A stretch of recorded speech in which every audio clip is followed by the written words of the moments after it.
да знаеме како да се справуваме и со конфликти и недоразбирање, бидејќи покрај јазични недоразбирања, можеби културолошки недоразбирања, ќе се јавуваат и емоционални недоразбирања, каде што до сега си живеел сам и си се водел себе си, сега треба да на некој начин да градиш нешто заедно со сопруга.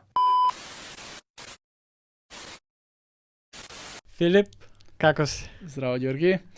Добро сум, малку уморен денеска и неделава, но сепак добро.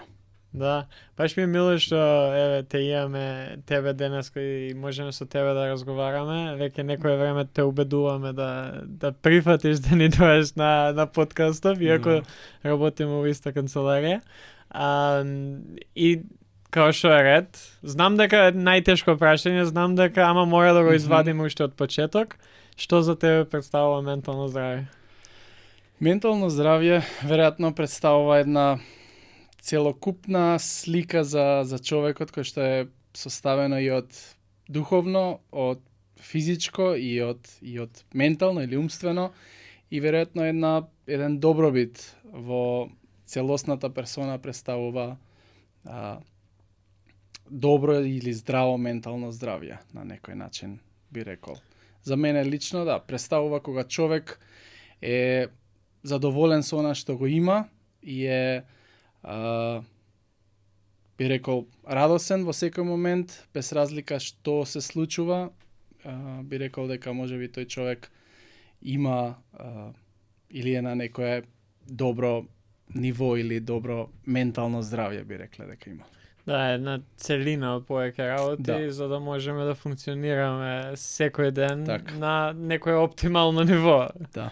Да, ти си некој кој што, еве се, може оние што те слушаат, што не слушаат нас, не те знаат, ама ти си некој кој што е многу зафатен. И еве сега пред снимање на компјутер беше не знам што правеше, ама од кога почнавме тука си. Да. Кажи ми збор два што се правиш и како успеваш да имаш еден оптимален work-life balance, значи некој баланс помеѓу тоа што работиш и животот кој што мора да имаме сите приватно. Да. Имаме собствено сметководствено биро, кое што вчера направи 33 години роден ден, беше основано од мојата мајка и така ние продолживме. И да, водењето собствена фирма си носи доста предизвици, си носи доста товари кои што треба да се носат и доста одговорности. Тоа е една моја голема ангажираност и друга голема ангажираност сум вклучен во тимот на Linka Cross, поточно проектот Growbiz Startup Македонија, каде што им помагаме на луѓе кои што имаат идеја или веќе имаат основан бизнис, им помагаме да можат да го доразвијат, да го донесат на некое по-големо ниво, и помошта која што може да им се понуди е преку менторство од странци, од искусни предприемачи, и на тој начин они може да добијат едно интернационално искуство, интернационално знаење, и самата програма им помага во зависност од фазата, им помага да ја разјаснат својата идеја, да ја тестираат, да добијат една слика, но исто така дел од таа сама програма има некои моменти каде што човекот треба сам да си се спознае, да ги спознае своите јаки и слаби страни и може да работи на нив. Така да тоа е една од оној работен ангажман, тоест две од мојот работни ангажмани кои што ги имам поголеми. Исто така и си семеен човек, имаш семејство, како балансираш помеѓу овие сите работи? Да, татко сум на две деца кои што се уште мали, 1 година и 2,5 години, се многу активни, многу весели деца, но сепак тоа бара голема ангажираност. Мојата сопруга е претежно со нив голем дел од времето и некако успеваме заедно да балансираме, немаме никаква помош од родители, од роднини, значи комплетно сме сами и сме горди и благодарни за тоа. Да. Од тоа што може да слушнам, што како, нели, сметководител, што како дел од проектот на Линка Крос и работите кои што го правиш заедно со Линка Крос, во контакти со многу луѓе и на самото влегување почнавме да збориме за УЈП право, пошто нели крај на година, крај на фискална година, како и да завршни сметки и сето тоа. Колку е секојдневно си у контакт со мал милион луѓе. Колку е тешко нон-стоп да мора да бидеш он, што се вика, бидејќи работиш, не си сам затворен у канцеларија, туку нон-стоп зависиш со луѓе. Да, работата со луѓе, како и секоја друга работа, си носи предизвици, но некој пат работата со луѓе е отежнувачка, бидејќи има многу различни. Секој човек е уникатен и секој човек е посебен и посебно јас би рекол дека сум човек кој што сака да им угодува на другите.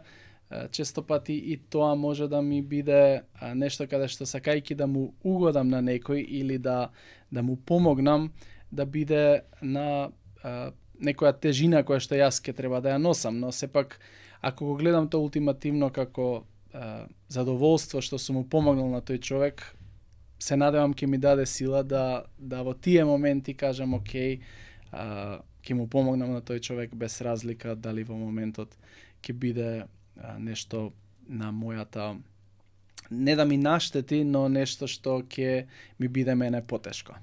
Да, и мислам дека многу важно ако и тешко достигниво, тешко се доаѓа до тоа ако немаме некоја повисока цел, ако немаме, бидејќи ако нас целта ние сега да ја снимиме ние епизодови толку готово, ти си ми битен од на почеток на снимање и на крај, и после тоа, ајде, дај друго дете, многу ќе биде потешко така. Што тебе те движи, например, зошто и сам и кажа сам, окей, сакаш да угодуваш на луѓе, тешко е, ама на крајниот резултат те задоволува, ти дава некој многу поголемо задоволство отколку да не го имаш тоа направено. Да.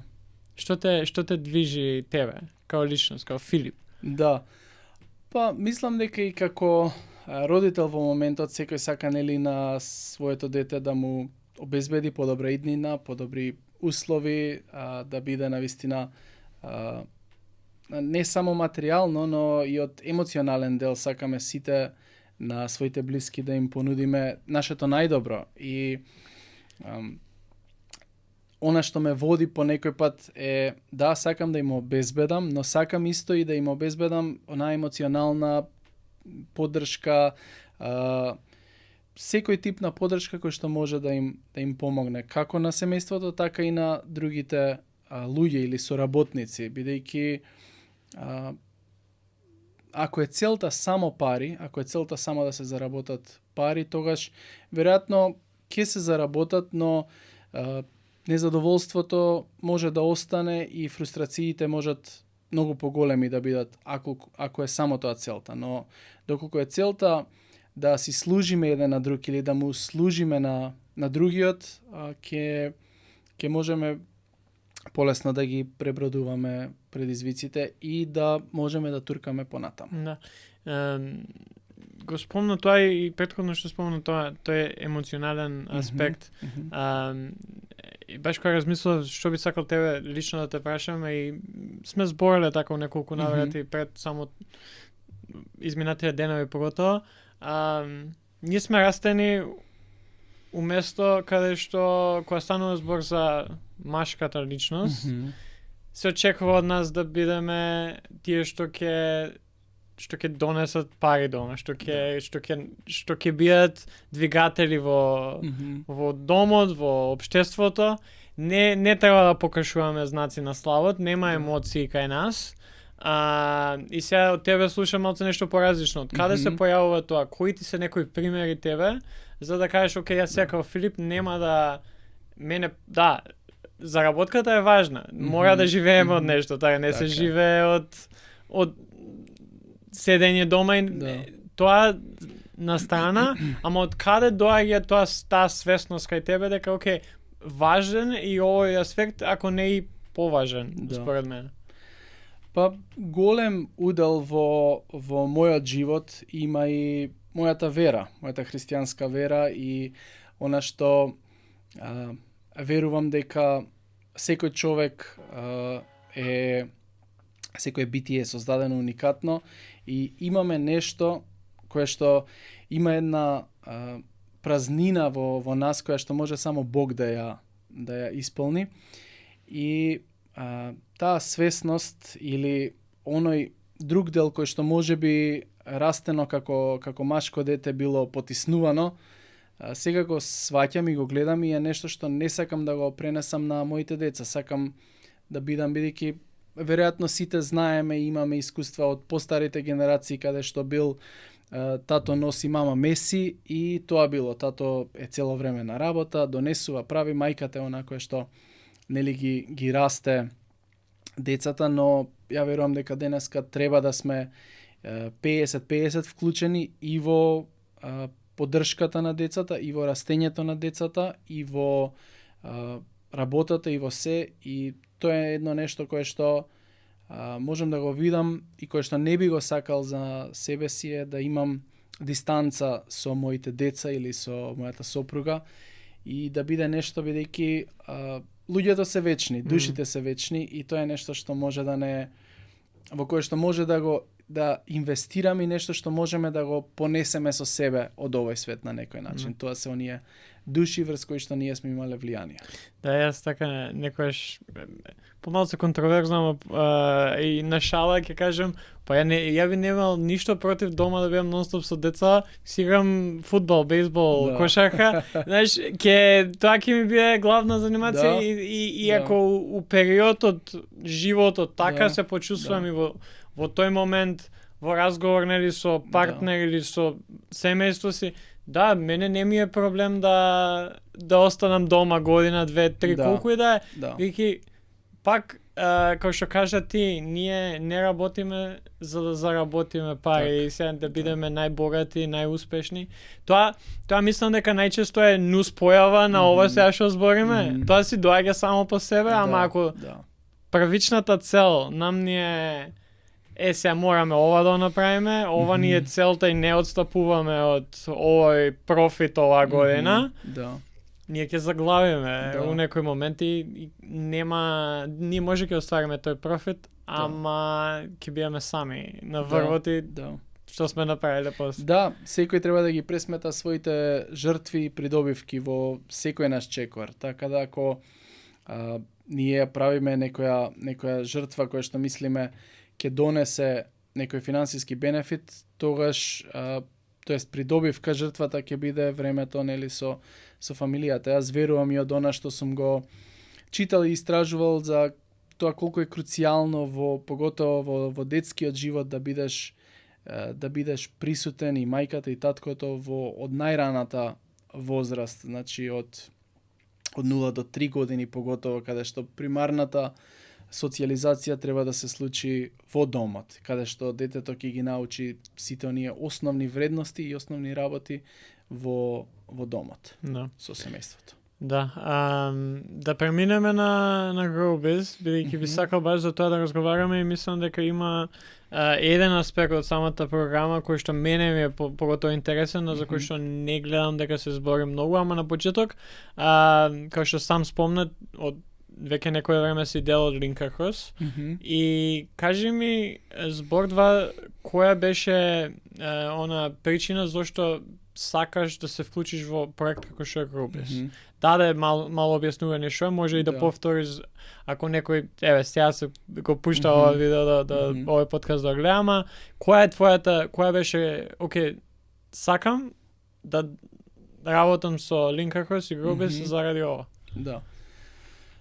Самата програма или самото нешто кое што го нуди, јас сум од април месец вклучен, така да самата програма и кое што го нуди е нешто кое што јас лично можам да учам, кое што пред се за да можеш нели да поучуваш други, треба да бидеш и самиот поучлив.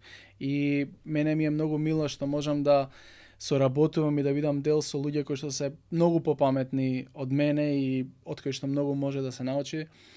Така да доколку знаењето или она искуство се дели, тоа се умножува и доколку самата визија на Growbiz, која што е да има бизниси кои што се водени од вредности, кои што имаат правилни вредности, доколку успееме во тоа да формираме бизнис и да водиме бизнис кој што ќе каже не на корупција, ќе каже не на непотизам, ќе биде навистина добар према своите вработени, ќе биде добар према општеството, према планетата, тоа се и неколку прашања, 7 поправо прашања кои што треба да ги одговориме. Зошто сум во бизнис, дали тоа што го правиме добро за другите, дали е добро за мене и дали е добро за планетата. И другите дали ќе има профит, на кого би му продавале и дали можеме да го направиме. Нели, тие ни се 7 прашања кои што ги користиме и без разлика во која фаза и каде се наоѓа е многу битно да се запраша зошто. Ако почнеме со зошто, за многу работи ќе добиеме одговор па дали треба да ги правиме. Ако тоа зошто е слабо, нема да ни помогне. И тоа зошто за мене беше доста одлучувачко, бидејќи реков да, сакам да има бизниси во кои што ќе бидат водени на правилни вредности. Во работата во сметководството сум видел многу бизниси кои што биле водени на лоши вредности, кои што не биле водени како што треба и не успеале. Мислам, не успеале долго да опстојат. И секако не придонеле можеби многу во добробит на самото општество.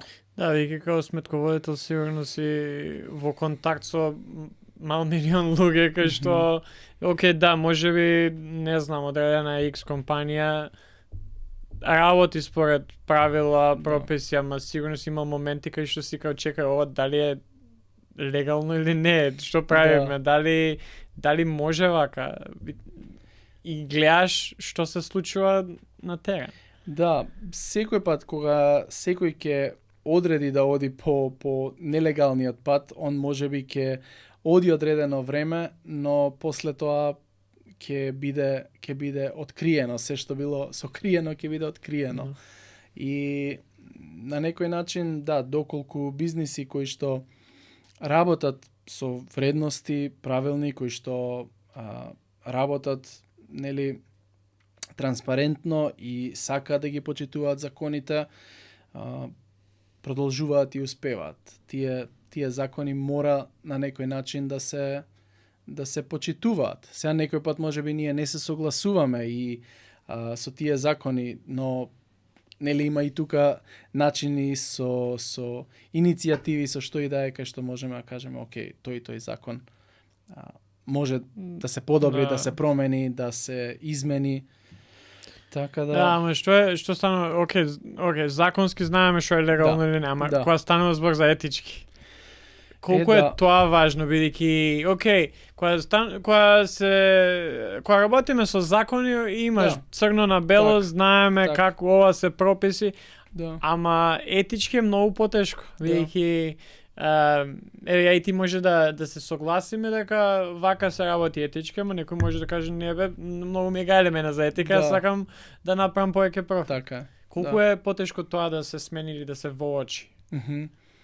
Мислам дека сите имаме внатрешно еден параметар кој што ни кажува што е точно, што е погрешно и што не е погрешно во однос на етика, каде што законот не ограничува, но сите тоа го знаеме и разликата е како ќе реагираме на тоа. Дали во тој момент ќе кажам ова е легално, ама е неетички, етички е неисправно, ама сепак ќе го направам бидејќи ми носи на мене заработка. Или пак ќе го направам тоа што е правилно. Некој пат треба да го правиме тоа што е правилно, иако сите се против него. И да не го правиме тоа што не е правилно, иако сите се за тоа. И тука е оној тежок и тесен пат кај што треба да избираме, да ги избереме луѓето, да го избереме она што е добро наспроти заработката. Да, ама што ако сите го прават тоа? Што ако, знаеш, кога ќе доеш, се не знам дали ти лично си имал таква ситуација како собственик на мал бизнис, ама си кај, окей, ако не го направам ова, ќе бидам позади моите ривали. Да, конкуренција. Конкуренција. Да, секој пат ќе ги имаме тие дилеми, но пак се враќаме на вредностите. Ако мојата вредност и ако мојата основа се е формирана на нешто повозвишено, на нешто што верувам дека е правилно, тогаш лесно ќе ми биде таа одлука да ја донесам. Иако нема да ми биде од финансиски бенефит, тоа е правилно, тоа е она што е добро и тогаш тоа би го направил. Да. Делот за кој што сакам сега повеќе време да поминеме е токму тоа што спомна преска, менторство или коучинг. Да. Јас сум например тренер и сега ако кажам дека сум тренер у кошаркарски клуб, тоа е многу полесно и се објаснува со само до тоа што ќе кажам кај сум тренер. Ама сега кога ќе кажем ја имам коуч или ментор за бизнес. Да. Што значи тоа? И колку е која е важноста од истото? Па би рекол ментор е некој или коуч е некој кој што би те водел и би одел заедно со тебе, чекор по чекор. Значи не е некој кој што ќе биде консултант, каде што ќе ме ангажираш за да ти поднесам ДДВ пријава, ќе ме ангажираш за да ти поднесам завршна сметка и тука завршуваме, сум ти поднел. Коуч е некој кој што можеби го изедел тој пат, можеби читал повеќе за тоа и оној кој што ќе те бодри во текот на целиот тој процес, без разлика дали е водење фирма, дали е водење тим, дали е во многу насоки сега, во многу сфери има ментори и она што е различно и она што може да помогне е некој кој што навистина те разбира и кој што чекори со тебе. Значи тоа би го навел како главна разлика ментор или коуч, кој што знае до кај си, знае колку можеш и чекори со тебе. Како да се најде тој ментор? Или например, кој може да биде тој ментор, бидејќи ако збориме пак знаеме спорт, ја и кошаркарски тренер, ама сега дали, например, тоа ми е прашањето, кој може да биде ментор и како да најдеш тој ментор? Да. Ја мислам дека секој може или сите имаме некоја цел, или имаме некој човек, личност која што ние и овој човек е на едно ниво каде што јас би сакал можеби да бидам и начинот на кој што барем јас размислуваме, окей, сакам да дознам што прави тој човек за да биде на тоа ниво или на тоа место каде што сакам да бидам. Да бидеме навистина доста понизни и поучливи, кај што ќе кажеме ти си стигнал на тоа ниво, си направил голем успех во тоа, би сакал да ми помогнеш и да знам како го правиш тоа. И основата е поучливоста. Значи, сум видел доста бизниси, доста луѓе кои што или ќе кажат јас све знам, не мораш ти ништо, кој си ти да ми кажеш, или јас имам искуство и она таа гордост која што би имале нема да им помогне да дознаат повеќе. И тоа е нешто кое што без разлика на кое ниво каде да сме стигнале, мислењето за себе си како ние сме многу паметни, мислењето за себе си многу повисоко од она што сме е нешто што може да не држи, да не успееме и да не дознаеме повеќе. Значи би ја навел како поучливост на човек да сака да прима информации, да сака да учи. Да, пак се навраќаме на тоа на кој е нашето зошто и зошто го правиме тоа ако не секој и најчесто например кога примери кои што сум гледал луѓе кои што започнуваат своји бизнеси или кои што зборуваат за нивните искуства, зборуваат за тоа дека окей, самиот профит на почеток го реинвестираш назад у тоа што правиш за да добиеш Да. а не, знаеш, земаш што повеќе за себе. И ја така Да. некако го гледам кај Да. што ова е некоја инвестиција каде што окей, нема ја ќе се посветам, нема да работам можеби не знам, од 40 сати, не знам, сигурно кога си сам свој газда што се вика и многу повеќе се работи, ама 80% од време да ќе се посветам на day to day, Да. работите кои што се работни, задачи, а 20% ќе учам. Да. И ќе учам од луѓе кои што биле таму, луѓе кои што се утаа. Колку е важно и тоа, дали е важно да си у иста сфера?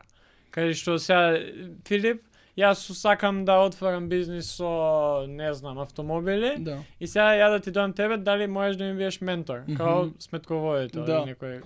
Би било сепак полезно, доколку некој има познавања, но да не навлезе повторно во сфера на консалтинг, на советување, бидејќи ако сега јас сакам да станам тренер по кошарка, нормално ти можеш да ми ги кажеш сите тие тајни кои што се во самото тоа, но менторирањето се поише се базира на основни принципи кои што треба да бидат применливи во секоја сфера, без разлика дали јас би отворил ресторан, дали би отворил нешто трето, фабрика, што и да е.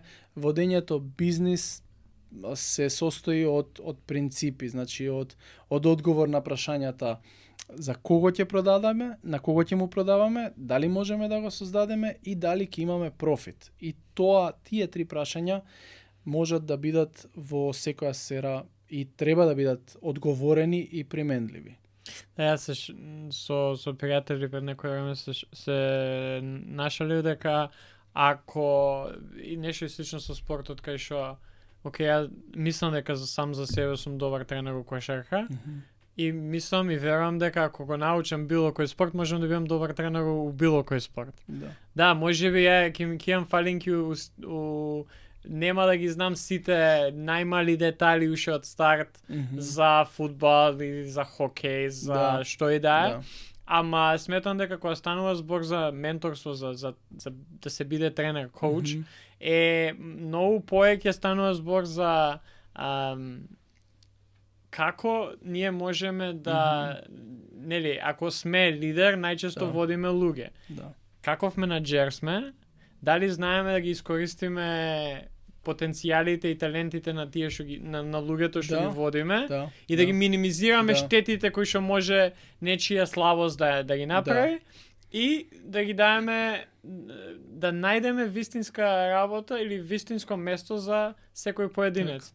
И ја некојаш и на играчите кои што ги тренирам и викам за мене би било успех ако ја цела утакмица седам на клупа и ништо не ви кажам. Тоа значи дека јас сум направил многу добра работа. Така. Иако кај нас најчесто у спорт, не знам дали у бизнис е така, ама тренериве 40 минути трае утакмица, 40 минути се дерат и дават информации, дерење, викање. И тука си као чекај, дали тоа е начинот на кој што се оди. Се не знам што е еквивалентно во бизнисот, ама мислам дека ако успееме овие неколку работи да ги научиме, да знаеме како да ги пронајдеме, да ги видиме, да ги совладаме, ти имаш добар рецепт за успех. Така е.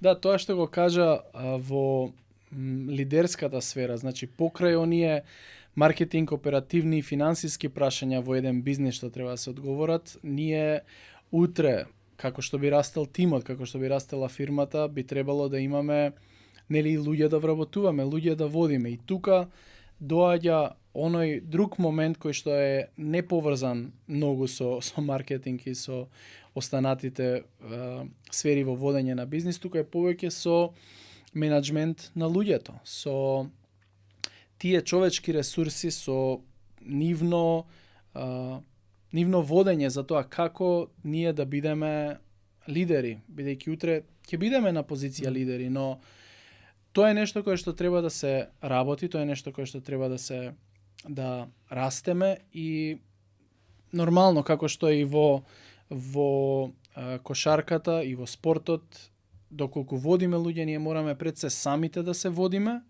за да можеме други да водиме. Бидејќи ако сами не знаеме да се водиме и не знаеме да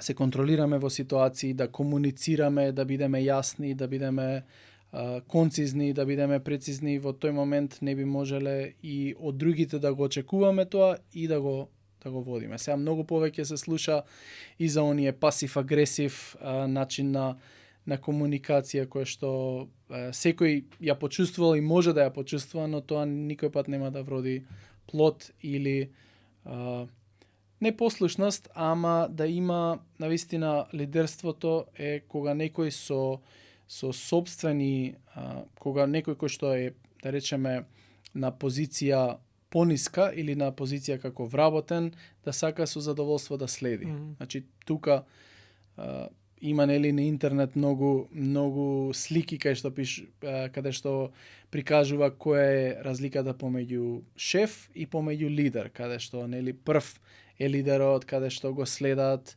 каде што не наредува, туку он покажува преку пример.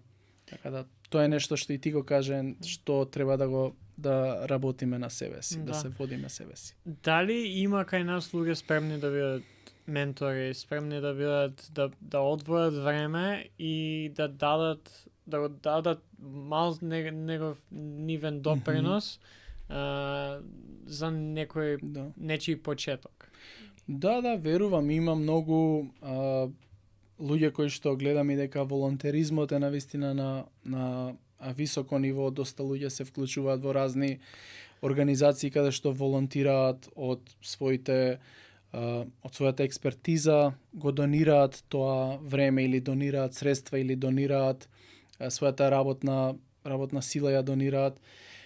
Верувам дека има доста луѓе кои што гледаат дека правење нешто за другиот без да очекуваш некоја надокнада во моментот ќе донесе некоја лична сатисфакција и ќе донесе некој поголем добробит или подобро нешто за самото општество. Спомна и ти на самиот почеток, а исто и мене ми е интересно тој аспект дека имате како дел од програмата ментори кои што се од страна, од надвор. Да. Колкава е важноста или дали воопшто е важно, бејќи нели сме слушале, не знам сега, Кембридж образование, не можеш у Кембридж тука да имплементираш, ама дали и како е, колку е важно да се има некој од надвор што ќе ти дојде сега и ти каже Филип, вака и вака, ја мислам дека треба да направиш за ова и ова. Да, обично кога се работи еви во нашата програма или во нашите менторски коучинг сесии, нивното, затоа е еден локален коуч и еден интернационален коуч кога имаме коучинг сесија.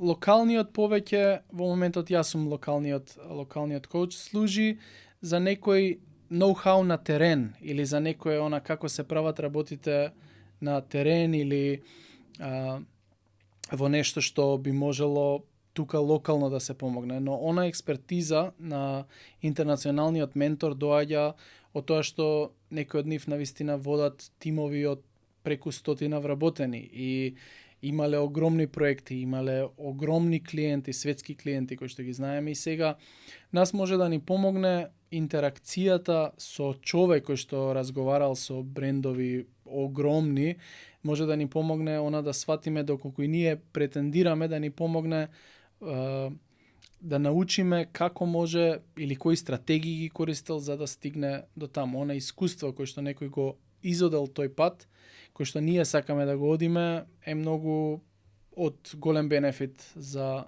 нас доколку сме на почеток, бидејќи делот клиентите, луѓето кои што се јавуваат за коучинг едноставно имаат некоја идеја, но не знаат од каде да почнат, не знаат што точно да направат. Некој пат може би мислат таа идеја ќе биде следниот iPhone или нешто слично што ќе биде многу иновативно, но со истражување, значи како што ги водиме во самата програма, ајде да направиме истражување, ајде да направиме еден минимален производ на она што ти сакаш да го пласираш на пазарот, да го истестираме, да видиме дали има побарувачка, да видиме дали има конкуренти за тоа и самото она кога ќе работиме, ќе ни ги постави некои тие прашања, ќе можеме да размислиме повеќе и да истражиме повеќе. Бидејќи коучингот не е толку многу во да ти кажам што да направиш, него повеќе ти кажи ми. Јас ќе ти поставам прашање, да размислиш во таа насока, ти кажи ми што си размислил и до кој одговор си дошол и заедно ќе го споредиме одговорот. Еве се нели дека подкастот е за ментално здравје. Сакам да те прашам, кои се некои работи што можеби за тебе се точни, ама и си ги увидел кај млади предприемачи, млади луѓе кои што сакале да започнат бизнес, од аспект на ментално здравје со кои што тие се соочуваат и со кои што имаат проблем или пак напротив, од другата страна, ба им помагаат со... Ама од призмата на менталното здравје. Да.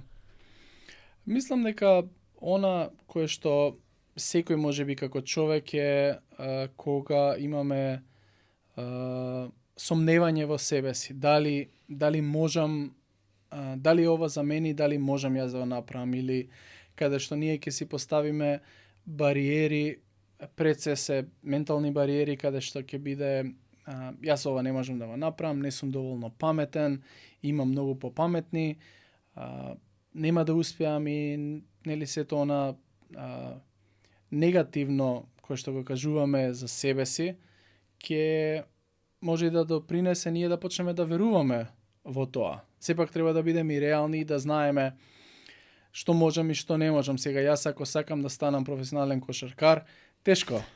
Невозможно. Невозможно. Може во мало ќе можам да играм баскет, али да станам професионален е невозможно, колку и тренинг да ставам и диети, и начин на исхрана, и суплементи, така да треба да бидеме реални кон себе си, но не треба и секој пат да си ги ставаме тие блокади. Да, и мислам дека многу е важно да имаме и тука еве ја од страна и као некој кој што во последните 4-5 години сум имал многу ментори, сум имал луѓе од кои што сум учел и сум поминала време со нив. Менторството највеќе би помогнало со тоа. Да. Кај што ти ќе можеш некој од страна, кој што не е дел од цел твојот бизнес, не е дел од твоето секојдневие, не те знае целосно, туку може да ти даде објективна слика, вака и вака. Филип, извини, ама ако си сакал да играш професионално кошарка, си требало да почнеш на 10-12 години. Да. Сега веќе можеш, кој што каже ти, умало да играш, не можеш. Ова се работи што можеш да ги направиш да бидеш подобар умало и да бидеш најболи пред града. Така. Ама професионално, значи не е возможно. Тоа треба да се деси, не знам, метеор да падне, па сите најдобри да не преживеат. Јасно, а не сега ти да си као, па не ме бива, не можам да станам ова. Да. Не едноставно, мора да имаш некој кој што ќе ти каже, гледај, вака и вака е. Да.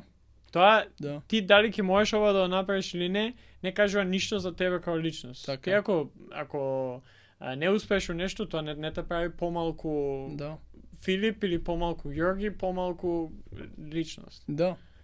Се согласувам и баш тоа што го кажа некој што ќе види објективно, имавме таков случај со клиент кој што сакаше да почне бизнис во моментот каде што веќе клиентот имаше полновремена работа, деца, значи многу обврски и да започне сега нешто ново, некој нов бизнис, треба да посвети време како што посветува веројатно Илон Маск, кој што живее во самите фабрики, испие на земја, испие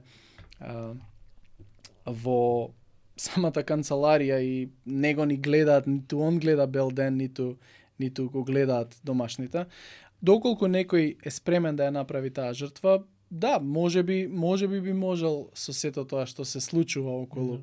Но како коуч, нели треба да бидеме оние што ќе кажеме, окей, запри малце, можеби овој момент не е во моментот за тебе, не е во моментот нешто што ти можеш да или нема да биде добро ако ти се истрошиш комплетно себе си или се уништиш себе си во процесот, не е најпаметното, бидејќи она другото, блиските и пријателите нема да го добијат најдоброто од тебе, туку ќе добијат една лоша верзија од тебе или уништена верзија од тебе. И затоа како коуч, како ментор е битен да го следиме не само и растот или текот на бизнисот, туку и растот и изградувањето на личноста, на оној кој што е менториран.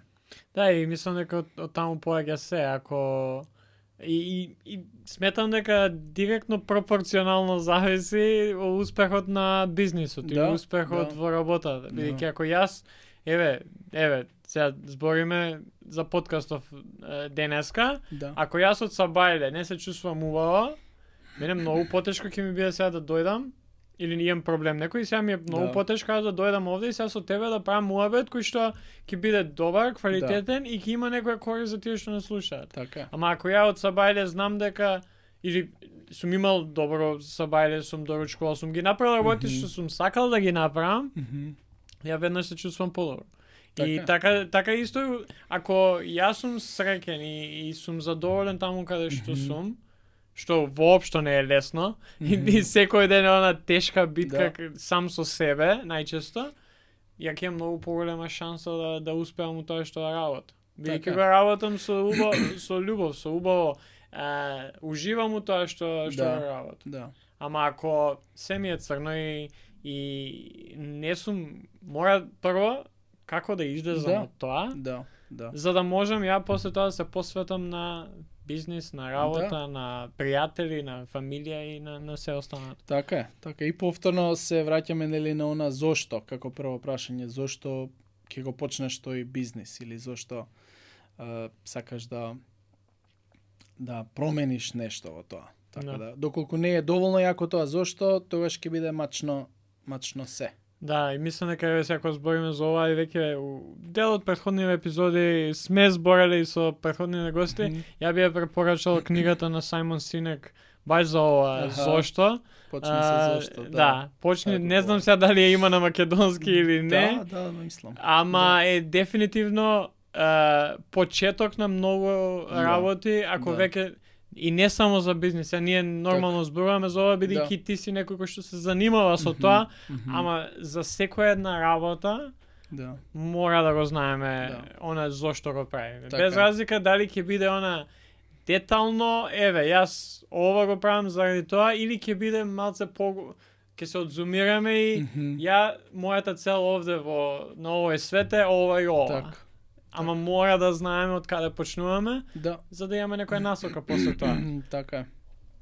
И плюс мислам дека многу ни помага тоа зошто кога ќе удриме од зид. И кога ќе не знаеме како што. Така. И ќе може да се навратиме на тоа зошто. Така, се согласувам. Да. Сега малце пред крај, она себично би сакал да те прашам збор два, бидејќи мислам знаеш ти, ама и верувам и може би слушателите знаат, ја свадба ќе правам сега у март и као некој кој што е женет, исто така малце слична приказна имаме кај што и двајцата, мислам, ти веќе си женет, ама ја се женам за некој кој што не е од Македонија. Што би ме посоветувал ти како Филип? Да, интернационален брак е поготово и што ти планираш, нели, тука да си ја донесеш сопругата, ќе има некое прилагодување, има нормално, има нешто кое што сме различно растени, значи голем дел од оние работи кои што ние сме ги видели или доживеале, дел ги немаат видено што се надвор од овие простори. Основата, доколку јас верувам, доколку човек има иста основа, например, основата за нашиот брак и живот со мојата сопруга е христијанската вера и Библијата и вистините во неа. Ја би рекол доколку како основа го поставиме тоа, доколку имаме заедничка здрава основа на која што сакаме да формираме, да градиме, тогаш може многу полесно да знаеме како да се справуваме и со конфликти и недоразбирање, бидејќи покрај јазични недоразбирања, можеби културолошки недоразбирања, ќе се јавуваат и емоционални недоразбирања, каде што до сега си живеел сам и си се водел себе си, сега треба да на некој начин да градиш нешто заедно со сопруга. И ќе се јавуваат конфликти, ќе се јавуваат недоразбирања, но доколку кажеме извини еден на друг е многу битно прашање. Јас иако доста често го користам и за моите деца, знам често пати пред некој ден така изреагирав малце побурно и реков извини, прости ми на ќерка ми. Она можеби не разбира, ама знае. И кога ќе гудри се братчето, знае да каже извини и ако го имплементираме тоа, да си кажуваме извини еден на друг, ќе ни биде многу полесно да ги пребродиме сите предизвици кои што ќе доаѓаат. Така да би рекол, тоа е нешто кое што е битно доколку кога ќе стапиш во брак. Битна е таа комуникација и битно е тоа зборче извини. Да го мислиме и да можеме да го кажеме навистина често ќе треба да го кажуваме. Да не бидеме горди и да не кажеме не, јас сум во право, очекувам ти да ми кажеш извини. Што некој пат може и да не дојде тоа извини, но убаво е да се разговара за тоа. Да, колку ги спомна дека нели тие некои бариери бидејќи пак колку и да, поготоа ако не е од Балкан, мада и кога стана збор за две соседни држави може да биде, а не па ако разликата е многу поголема. Да. Кои ти беа некои најголеми предизвици со тоа и не само на пример во самиот брак, туку и пред да стапиш во брак, бидејќи пак тешко е да се има врска на дистанца Да. Довербата, исто би рекол голема доверба еден во друг е многу битно, поготово кога сме на дистанца. Довербата е нешто, интегритетот во личноста, дека знам, иако е можеби илјадници километри подалеку, знам дека таа личност ми е верна, дека таа личност ме сака и дека таа личност сака да продолжиме да градиме заедно. И да, тоа што поточно беше прашањето, предизвик, предизвици кои што ти биле да си као окей, што се случува, како да се преброди ова. Да. И после тоа механизми кои што си успеал да ги употребиш за да надминеш тоа. Нешто што исто ни помогна во почетокот на нашиот брак беше исто менторство. Значи ние имавме менторство или на некој начин се нарекува предбрачно советување, што имавме со луѓе кои што навистина ги почитуваме, брак кои што имаат преку 20, 25, 6 години и кога ќе видиш во тие луѓе љубовта и она што заедно како семејство го постигнуваат, повторно си викаме и јас сакам да бидам таму. И јас сакам да бидам после 25 години во брак, да бидам со истата личност, со иста љубов, грижа, разбирање како кога сме биле во само дечко и девојка, или кога сме ги имале розевите наочари. И нешто што би те советувал е повторно тоа, да се некој брак, некои луѓе на кои што може би им се восхитувате или би сакале да и вашиот брак биде сличен, тоа е нешто кое што ни помогнало да бидеме отворени со тие луѓе, да можеме да им кажеме сега поминуваме низ тоа и тоа, сега ни е тешко, значи што да направиме. И тоа било нешто што помагало. Да, за крај ќе изиграме една игра на асоцијации, кај што ќе кажам еден збор или чувство.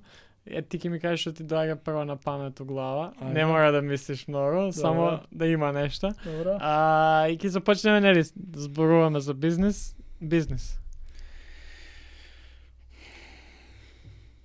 Да не мислам многу треба. Не, само тоа бизнес.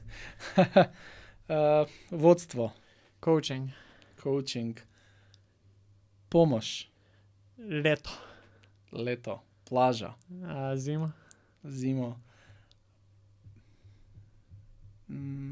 асоциација на зимо. Не сакам зимо. Ама не е асоциација. Македонија. Македонија, татковина, моја земја. Фамилија. Фамилија би било